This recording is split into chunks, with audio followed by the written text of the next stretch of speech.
ભરૂચના ward number 6 માં આવેલ 4 સોસાયટીઓમાં ₹1.73 કરોડના ખર્ચે નિર્માણ પામનાર સીસી રોડ અને પેવર બ્લોકના કાર્યનું ખાતમુહૂર્ત ધારાસભ્યના હસ્તે કરવામાં આવ્યું।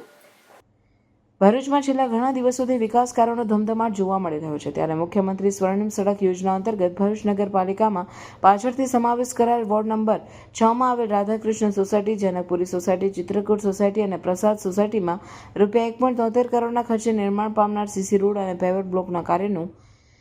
ભરૂચના ધારાસભ્ય રમેશભાઈ મિસ્ત્રીના હસ્તે ખાતમુહૂર્ત કરવામાં આવ્યું હતું। આ પ્રસંગે ભરૂચ નગર સેવા સદનના પ્રમુખ વિભૂતિભાઈ યાદવ સહિત સ્થાનિક નગરસેવકો અને આગેવાનો ઉપસ્થિત રહ્યા હતા। આ સોસાયટીઓમાં માર્ગ બનાવવાના વર્ષોથી માંગ હતી, જેને ધ્યાનમાં લઈને આ ગ્રાન્ટ મંજૂર કરવામાં આવ્યો છે। વોર્ડ નંબર 6 નો પાછળથી ભરૂચ નગર સેવા સદનમાં સમાવેશ કરાયો હતો, ત્યારે મુખ્યમંત્રીની આઉટરીચ યોજના અંતર્ગત કુલ ₹8 કરોડ મંજૂર કરવામાં આવ્યા છે, જે અંતર્ગત આ વિકાસ કાર્યો કરી અન્ય વોર્ડને સમક્ષ વિકાસ આ વોર્ડનો પણ વિકાસ કરવામાં આવશે, તેમ ધારાસભ્ય રમેશભાઈ મિસ્ત્રીએ જણાવ્યું હતું।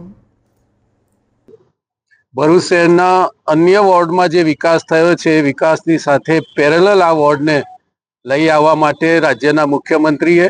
આઉટગ્રોથ યોજના અંતર્ગત આ વોર્ડ નંબર 6માં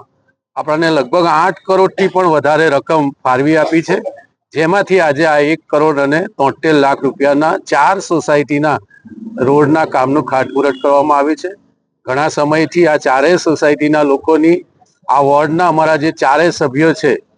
વિભૂતાબા, અક્ષયભાઈ, દાજી, અમારા હેમુબેન, વિશાલ, આ બધા સભ્યો દ્વારા પણ વારંવાર નગરપાલિકાને, ધારાસભ્ય, સંસદ સભ્યોને